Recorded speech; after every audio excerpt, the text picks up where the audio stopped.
kita beneran lagi ada di tengah pergeseran raksasa nih. Dari yang awalnya kita cuma pakai software pasif, sekarang kita beralih ke entitas digital yang punya otonomi aktif di dalam mesin kita sendiri. Dan persis karena pergeseran inilah kita ngelihat ada satu fenomena gila banget di internet belakangan ini. Eksodus massal. Ah iya, perpindahan besar-besaran itu. Bener, ribuan profesional, kreator konten, sampai developer tiba-tiba rame-rame nyabut langganan ChatGPT mereka, ngapus aplikasinya, dan pindah 100% ke cloud. Itu pergerakan yang lumayan radikal sih buat industri tech. Makanya, di penelusuran mendalam kita kali ini, kita bakal bongkar habis-habisan apa yang sebenarnya lagi terjadi di industri AI sekarang. Kenapa cloud tiba-tiba jadi standar emas yang baru? Menarik banget nih buat dibedah. Kita udah ngumpulin banyak banget wawasan buat obrolan ini. Mulai dari analisis antarmuka yang dibahas sama Agus Leo Halim, terus ada bedah teknis dari AI Creator Labs dan Jack Roberts. Jangan lupa soal otomatisasi yang dibikin sama Sabrina Ramonov juga. Betul, itu juga masuk. Terus kita juga bakal bahas analisis dari Phelan, Nate Hersek, dan bahkan pandangan dari channel Adang HDYT soal gimana efisiensi workflow ini jalan di lapangan. Jadi sumber kita hari ini lumayan komprehensif ya? Sangat. Misi kita jelas nih.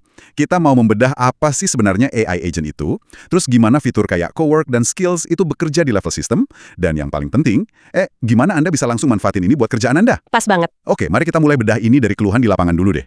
Kenapa sih banyak orang tiba-tiba ngerasa ChatGPT itu agak menyebalkan belakangan ini? Nah, kalau kita merujuk ke observasinya Agus Leo Halim, ada satu sentimen yang dominan banget di kalangan pengguna aktif sekarang. Dia bilang ChatGPT belakangan ini mulai terasa sombong dan malas. Tunggu, sombong dan malas? Itu deskripsi yang manusiawi banget loh buat sebuah algoritma. Emang kedengarannya lucu, tapi itu benar-benar mencerminkan apa yang dirasain penggunanya. Kayak pas Anda minta ChatGPT buat nulis kode yang panjang atau nganalisis dokumen yang tebal banget, dia seringnya cuma ngasih jawaban yang dipotong-potong. Ah iya, bener. Saya sering ngalamin tuh. Kan? Dia cuma ngasih ringkasan generik, terus olah-olah ngomong ke kita, nah ini formatnya, silakan isi dan lanjutin sendiri. Males banget kan jadinya? Iye, jatuhnya malah kita yang kerja keras lagi. Makanya, di sisi lain perpindahan orang-orang ke cloud ini didorong sama rasa interaksi yang beda banget. Agus Leo dan banyak user lain bilang kalau cloud tuh rasanya kayak teman baik. Teman baik gimana maksudnya? Ya kayak rekan kolaborator yang benar-benar mau duduk bareng dan mikir sama-sama sama kita gitu. Oh, saya paham persis maksudnya. Kalau dipikir-pikir nih ya, interaksi kita sama ChatGPT selama ini tuh ibaratnya kayak kita pakai mesin penjual otomatis. Vending machine gitu ya? Iya, kita masukin koin berupa prompt, terus keluar kaleng minuman berupa jawaban. Udah, selesai. Sangat transaksional. Bener. Dan kalau jawabannya nggak sesuai, kita harus ngulang lagi masukin koinnya dari awal. Nah itu, kita terpaksa nulis ulang prompt dari awal atau ya kesel sendiri sama mesinnya. Tapi pas saya nyoba Claude, ada satu fitur yang mereka sebut extended thinking. Ah, fitur yang lagi rame itu ya? Bener. Jadi di layarnya tuh, Claude nggak langsung tiba-tiba ngasih jawaban akhir. Dia tuh kayak ngejabarin proses berpikirnya dulu secara transparan.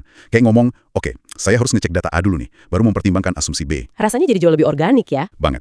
Tapi pertanyaan saya nih, apakah ini cuma sekedar perubahan desain UI yang dibikin seolah lebih ramah, atau emang ada sesuatu yang secara fundamental tuh beda di balik mesinnya? Yang menarik di sini adalah ini tuh jauh melampaui sekedar antarmuka yang estetik atau gaya bahasa yang dibikin lebih sopan.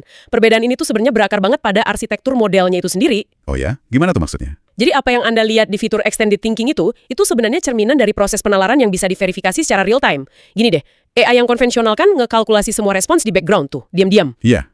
Tiba-tiba langsung keluar teksnya panjang gitu kan. Betul, ternyata dari awal logikanya udah salah, hasil akhirnya pasti salah, dan Anda harus ngulang dari awal. Nah, cloud ini dirancang pakai arsitektur yang memungkinkan intervensi manusia di tengah jalan. Intervensi di tengah jalan, tunggu maksudnya saya bisa motong omongannya pas dia lagi mikir. Tepat banget. Jadi pas cloud lagi dalam proses berpikir itu, nyusun logika langkah demi langkah di layar Anda sebagai user tuh punya kontrol buat menginterupsi. Wah serius bisa gitu? Bisa. Misal nih, Anda lihat di langkah ketiga, kok logikanya mulai melenceng ya? Kayak, dia berasumsi audiens target Anda tuh anak muda, padahal briefnya buat level korporat. Oke, terus saya bisa langsung stop dia? Bener. Anda bisa langsung hentikan prosesnya detik itu juga, koreksi asumsinya, dan cloud bakal ngalibrasi ulang rute berpikirnya dari titik itu, tanpa harus ngebuang konteks dari langkah 1 dan 2 tadi. Wow. Masuk akal sih kalau orang pindah. Ini kan artinya dia berubah dari sekedar pesuruh yang nunggu perintah jadi bener-bener rekan kerja yang bisa diajak kolaborasi tektokan gitu kan? Setuju. Itu pergeseran paradigma yang gede banget. Dan secara logika, kalau cloud sekarang bertindak sebagai entitas yang bisa mikir, merencanakan, sampai ngoreksi dirinya sendiri, berarti kan kita udah nggak berhadapan sama chatbot biasa lagi nih. Jelas bukan chatbot lagi sih itu. Nah, kita sekarang lagi berhadapan sama apa yang sering banget disebut-sebut sebagai AI agent. Tapi jujur aja nih ya, audiens kita kan pasti udah sering banget dengar jargon AI agent ini dilempar-lempar sama startup tech. Iya, semua orang sekarang ngeklaim produknya itu AI agent. Nah, itu masalahnya. Jadi, berdasarkan analisis dari AI Creator Labs, apa sih yang benar-benar ngebedain agent yang sejati di ekosistem cloud ini dibandingin sama generatif AI biasa yang udah sering kita pakai? Perbedaan paling krusialnya itu ada di metrik kesuksesannya. Kalau generatif AI biasa, fokusnya itu cuma ngasih output. Sedangkan kalau AI agent, fokusnya adalah ngasih outcome. Oke, coba kita bedah dikit nih bedanya output sama outcome, biar lebih jelas. Gampangannya gini, output itu kayak misalnya Anda minta resep kue coklat, terus AI-nya ngasih teks resepnya. Selesai, itu namanya output. Cuma ngasih data mentahnya aja ya? Benar, tapi kalau outcome itu adalah hasil kerja yang udah selesai secara utuh. Berdasarkan temuan dari AI Creator Labs, mereka ngebedah anatomi si agent ini ke dalam 3 fase yang berjalan muter atau iteratif. Apa aja tuh 3 fasenya? Pertama planning atau merencanakan, kedua execution atau mengeksekusi, dan yang ketiga reviewing atau mengevaluasi. Nah, yang bikin ekosistem cloud ini benar-benar revolusioner itu ada di bagian evaluasinya. Bagian reviewingnya tadi ya? Iya, AI ini tuh punya kemampuan buat melakukan self-correction, ngoreksi dirinya sendiri. Jadi sebelum dia ngasih hasil akhirnya ke Anda, dia bakal ngecek dulu hasil kerjanya. Oh, dia nge-QA kerjanya sendiri gitu? Betul, dia bakal mikir, kode ini kalau dijalankan bakal error nggak ya? Terus dia coba, dan misal dia nemu, oh ternyata ada bug di baris 42 nih. Wah, gila. Terus dia perbaiki sendiri, dia tes lagi kodenya, dan baru dia kasih ke Anda setelah kodenya benar-benar terbukti jalan. Jadi dia kayak punya feedback loop internal gitu ya? Kalau dipikir-pikir, AI biasa tuh ibaratnya kayak anak magang yang ngasih draft pertama terus langsung pulang kantor. Hahaha, iya bener, anak magang yang pengen cepet pulang. Kan? Nah kalau si agent ini, dia kayak pekerja dedikatif yang nge-review kerjaannya sampai 3 kali sebelum berani nyerahin ke bosnya. Analogi yang sangat akurat, dan konsep agent ini pun tuh ada skalanya. Mulai dari yang namanya single agent, di mana AI ini cuma diinstruksikan jadi spesialis tunggal aja. Katakanlah jadi analis keuangan doang. Oke, itu kalau single. Terus kalau yang lebih kompleks? Ada yang namanya tingkatan multi-agent orchestration. Di level ini, cloud itu bertindak layaknya seorang project manager. Jadi dia ngebawahin agen-agen lain gitu? Persis. Anda cuma perlu ngasih dia satu target besar, terus dia sendiri yang bakal mecah tugas itu dan bagi-bagiin ke beberapa sub-agen di dalam dirinya sendiri. Wow. Jadi satu agen khusus nyari data, agen yang lain bertugas bikin desain, agen yang satunya lagi nyusun laporan teksnya, dan si manajer ini yang mastiin semuanya nyambung sebelum diserahin ke Anda. Oke. Saya harus nekan tombol pause bentar nih di sini. Kedengarannya emang luar biasa fantastis ya. Tapi sebagai seseorang yang nyimpen data klien yang sensitif banget di komputer lokal, saya agak ngeri jujur aja. Ketakutan yang sangat wajar sih. Banyak yang mikir gitu. Kan, maksud saya kalau AI ini punya otonomi buat merencanakan, mengeksekusi, sampai ngoreksi dirinya sendiri langsung di dalam sistem kerja kita, terus gimana sama kendali kita? Gimana kalau dia ngaco gitu ya? Iya, gimana kalau pas dia lagi self-correction, tiba-tiba si AI ini mikir, oh, cara terbaik buat ngerapiin hard drive ini adalah dengan ngehapus folder akuntansi tahun lalu. Kan gawat, bukannya ngasih AI agency itu sama aja kayak kita nyerahin kunci rumah kita ke orang asing. Skeptisisme yang benar-benar valid, dan itu persis pertanyaan yang banyak ditanyain sama pakar keamanan data sekarang. Tapi jawabannya itu ada di gimana Anthropic, perusahaan yang bikin cloud ini, merancang pagar pembatas atau guardrails di sistemnya. Jadi ada pengamannya ya? Ada, dan pendekatan mereka tuh super hati-hati. Meskipun agen ini sifatnya otonom, dia tuh tetap beroperasi di dalam sebuah sandbox atau kotak pasir yang batasan-batasannya udah Anda tentuin sendiri. Batasannya kayak gimana tuh teknisnya? Cloud itu pakai protokol persetujuan yang ketat banget. Sistemnya pakai model kayak allow once, izinkan sekali ini aja, atau allow for the session, izinkan selama sesi obrolan ini aja. Berarti dia nggak bisa jalan gerak diam-diam di background komputer kita dong? Nggak bisa, apalagi buat tindakan yang sifatnya destruktif atau ngubah file-file penting. Setiap kali agen ini mau ngelakuin hal yang berisiko tinggi, misalnya nih, mau ngirim email keluar, ngedit file inti, atau ngubah settingan sistem, eksekusinya bakal otomatis dijedah. Oh, dia minta izin dulu ke kita? Nah, ini kan secara radikal ngubah peran Anda nih. Anda nggak lagi jadi orang yang mukul-mukul keyboard berjam-jam, tapi Anda berubah peran jadi supervisor yang ngasih persetujuan akhir. Dari pekerja jadi pengawas ya jatuhnya? Persis, dan itulah esensi dari leverage atau daya ungkit teknologi yang sebenarnya. Masuk akal juga sih. Jadi selama kita teliti baca layar konfirmasinya, ya kita tetap pegang kendali penuh ya. Nah, sekarang pertanyaannya geser nih. Anggaplah saya udah percaya kalau AI agent ini aman dan super pinter. Oke, anggap udah aman ya. Tapi sepinter-pinternya cloud, kalau dia ujung-ujungnya cuma berupa kolom obrolan di tab browser Chrome saya, dia kan tetap nggak bisa nyentuh file Excel di desktop saya dong. Gimana caranya kita ngejembatanin otak AI ini biar bisa nyentuh file lokal di komputer kita? Nah, ini poin yang krusial, dan berdasarkan ulasan dari Mikey Reng sama Jack Roberts yang kita kumpulin, justru disinilah letak revolusi sesungguhnya. Gimana tuh cara kerjanya? Anthropic itu sebenarnya memecah cloud jadi 3 pilar utama, dan gagal memahami perbedaan 3 pilar ini tuh yang sering bikin orang ngerasa, kok gue nggak dapat hasil maksimal ya dari cloud? Apa aja tuh 3 pilarnya? 3 pilar itu adalah Cloud Chat, Cloud Code, dan Cloud Cowork. Mari kita bahas yang paling dasar dulu, Cloud Chat. Ini tuh sekedar antarmuka web standar yang biasa diakses jutaan orang tiap hari. Yang di browser itu ya? Iya, pinter sih, bisa diajak kolaborasi. Tapi dia terisolasi. Dia cuma tahu apa yang Anda ketik atau apa yang Anda upload ke dalam situ. Oke, itu pilar pertama. Kalau pilar kedua, Cloud Code. Dari namanya aja, kayaknya ini jelas bukan buat saya yang nggak bisa bedain mana Java, mana JavaScript deh. Bener banget, itu alat yang sangat spesifik. Cloud Code ini nggak jalan di browser, tapi dia langsung diinstal dan jalan di antarmuka terminal komputernya para developer. Oh, langsung masuk ke dapur kodenya gitu? Iya, ini bikin Cloud bisa nyelam ke seluruh repositori sistem kode lokal di komputer itu. Dia bisa baca ribuan baris kode yang saling nyambung, nyari error, nulis update, sampai ngejalanin tes secara otonom di lingkungan lokal si developer. Wah, pantesan pada pindah ya. Tapi pilar ketiga nih yang bikin internet benar-benar meledak kemarin, terutama buat kalangan non-teknis kayak pebisnis gitu. Cloud Cowork. Nah, ini dia bintang utamanya. Dari yang saya baca-baca, Cowork ini diinstal secara lokal di komputer kita, terus dia dikasih semacam izin buat ngelihat dan nyentuh lingkungan operasi kita. Itu mekanismenya gimana sih? Cuma pakai API biasa doang atau gimana? Sama sekali bukan sekedar integrasi API biasa. Kalau kita sambungin ke gambaran yang lebih besar, disinilah terobosan teknologi yang namanya computer use itu masuk. Computer use. Iya. Cowork ini pada dasarnya dibekali sama model visi atau vision model yang super canggih. Jadi dia itu secara harfiah benar-benar melihat layar komputer Anda, persis kayak mata manusia melihat layar. Hah, serius? Serius, dia ngenalin pixel, ngenalin icon, tombol-tombol, sampai letak form isian di layar Anda. Makanya dia bisa ngambil alih kursor mouse dan ngetik di keyboard secara virtual. Tunggu. Jadi maksudnya dia ngelihat visual layarnya, langsung bukan ngebaca kode HTML di balik aplikasinya? Sebagian besar iya, dia ngelihat visualnya. Soalnya kan nggak semua software lokal di komputer kita itu punya API yang kebuka buat disambungin ke AI kan? Oh bener juga, apalagi software korporat yang jadul-jadul itu. Nah, justru itu. Dengan vision model ini, kalau Anda minta Cowork buat buka aplikasi akuntansi jadul yang nggak ada integrasi AI-nya sama sekali, dia tetap bisa ngelakuinnya. Karena dia ngenalin ikonnya. Betul, dia bakal nyari ikon aplikasinya, double klik ikonnya, terus ngetik data di kolom-kolomnya, persis kayak manusia yang lagi ngetik. Wah gila sih, pantes aja tadi visualisasinya kayak ada hantu yang ngerjain tugas kita ya. Ya karena dia beneran ngegerakin mouse-nya. Jack Roberts tuh ngasih contoh yang bikin saya geleng-geleng kepala pas baca. Contoh yang soal video itu kan? Iya, dia bilang kalau Anda punya folder isinya rekaman Zoom durasi panjang, Anda tinggal nyuruh Cowork buat ngerangkum dan motong bagian yang paling penting. Dan Cowork bakal beneran buka aplikasi video player di komputer Anda. Nggak perlu diupload ke cloud dulu ya? Enggak, dia potong klipnya di lokal, dia render file barunya, terus dia kasih nama filenya. Semuanya terjadi di dalam hard drive Anda sendiri. Itu mind-blowing banget. Dan ada contoh lain juga yang nggak kalah brutal dari Mikey Ranks soal riset pasar. Gimana tuh contohnya? Coba Anda bayangin, Anda nyuruh Cowork buat nganalisis kompetitor. Dia bakal buka browser Anda secara otomatis, terus jalan sendiri ngebuka Meta Ads Library. Website buat ngecek iklan orang itu ya? Iya, terus dia ngetik nama kompetitor Anda di situ. Dan dengan sendirinya, dia bakal ngedownload gambar-gambar iklan kompetitor itu satu persatu, masuk ke folder desktop Anda. Wah, web scraping manual, tapi dilakuin AI dong. Benar, dan nggak berhenti di situ. Abis di-download, dia nganalisis strategi marketing dari gambar-gambar itu, terus buatin laporannya di Microsoft Word lokal Anda. Sesuatu yang biasanya butuh waktu seharian buat tim riset junior, ini diselesain dalam 10 menit pas Anda lagi bikin kopi. Wow, oke. Tapi ini bawa saya ke satu rintangan logika nih. Mari kita posisikan diri sebagai pendengar yang sedikit skeptis. Oke, mari kita coba jadi devil's advocate. Gini, oke lah, Cowork bisa motong video, bisa riset data. Tapi kan tiap orang atau tiap perusahaan itu pasti punya standar operasinya masing-masing. Gaya bahasa copywriting saya pasti beda sama gaya Anda. Pasti. Terus, warna brand saya juga beda. Kalau saya tiap hari harus ngajarin si AI ini tentang gaya spesifik saya tiap kali buka laptop, wah, itu sih malah buang-buang waktu saya.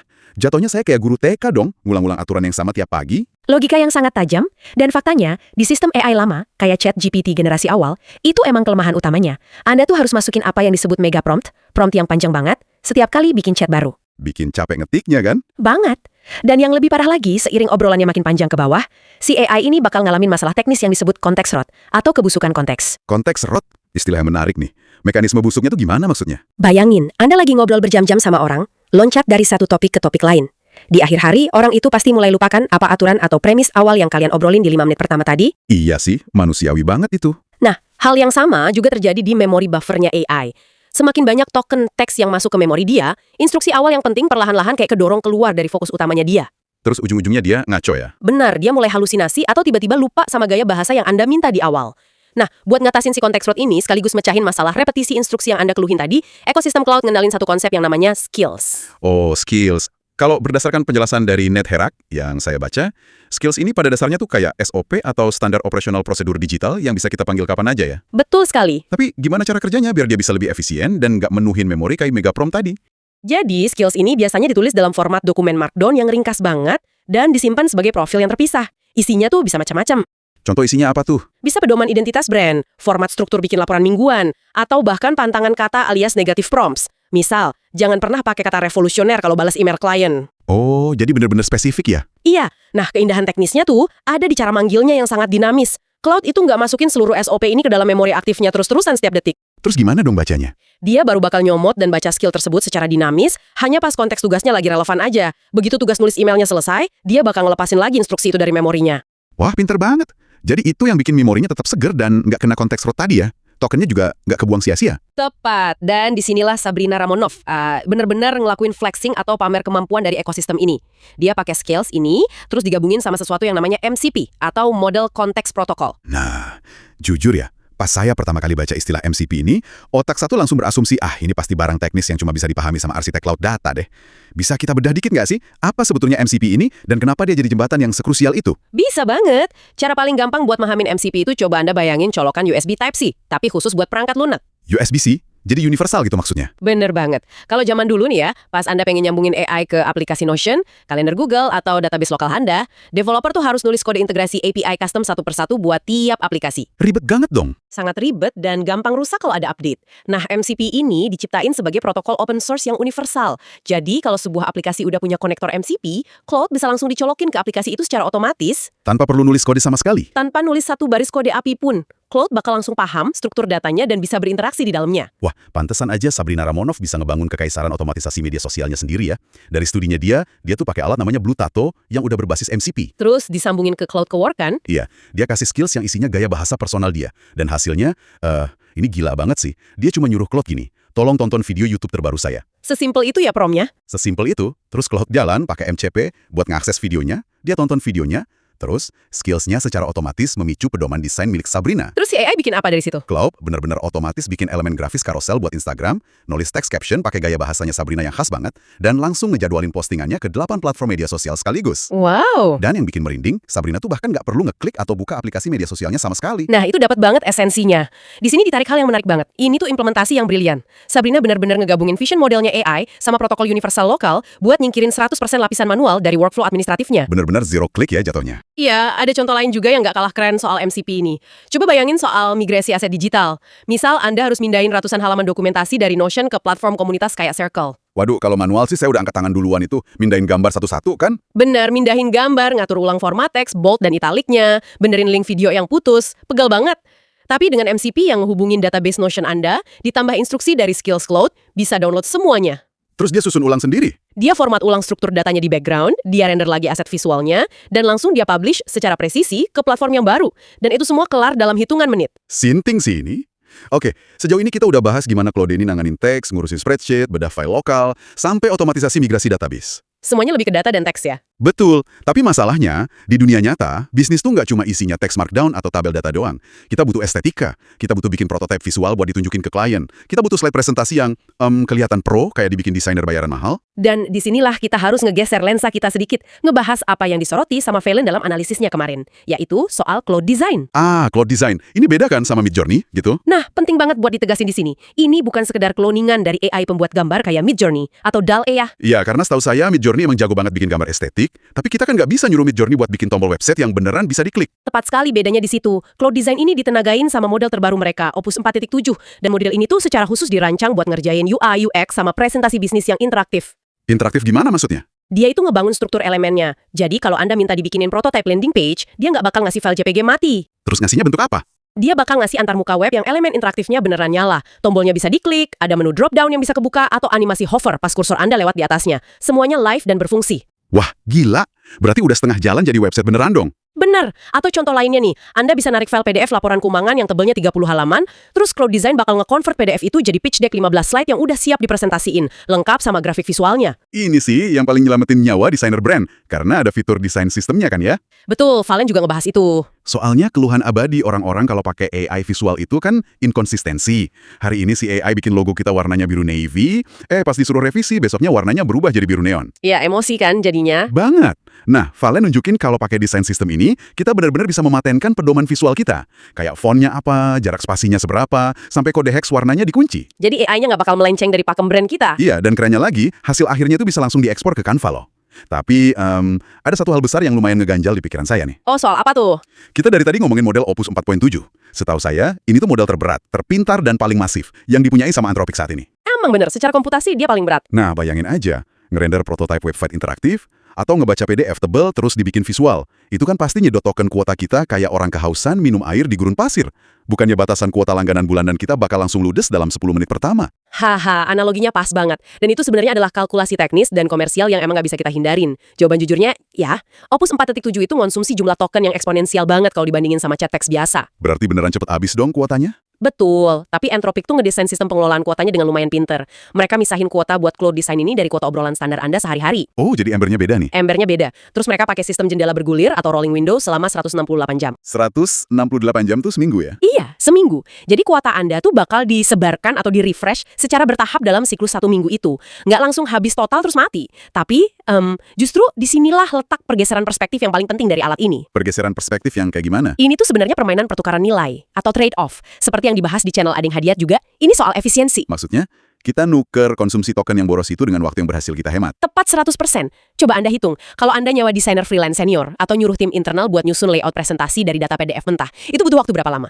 Minimal 48 jam kan? Buat tektokan revisinya aja. Oh, bisa lebih kalau orangnya lagi banyak kerjaan. Nah, di sini ya sih Anda ngebakar sejumlah besar kuota token komputasi dalam waktu 5 menit doang, tapi Anda langsung dapat fondasi desain yang udah kokoh dan konsisten sama brand Anda. Saya ngerti sekarang. Buat profesional, apalagi di level manajerial, penghematan waktu 48 jam itu valuasinya jauh banget ngelebihi harga langganan kuota komputasi yang cuma $20 sebulan itu. Benar banget, balik modalnya itu cepat banget. Jadi pada akhirnya ya, semuanya bermuara pada seberapa berharganya kita menilai waktu kita sendiri. Wah, sungguh sebuah obrolan yang ngebuka mata banget sih hari ini. Menarik banget kan pergeserannya? Sangat. Kalau kita narik mundur dikit dan ngelihat gambaran besarnya, evolusi kita tuh lumayan gila ya. Dari yang awalnya cuma ngetik pertanyaan kaku ke ChatGPT, sekarang kita bergeser ke fase punya AI agent lewat cloud. Kita sekarang punya tim, intinya gitu. Iya, kita kayak tiba-tiba punya staf teknis IT lewat cloud code, punya asisten personal rajin di desktop lewat Cowork, sampai punya direktur seni desain lewat cloud design.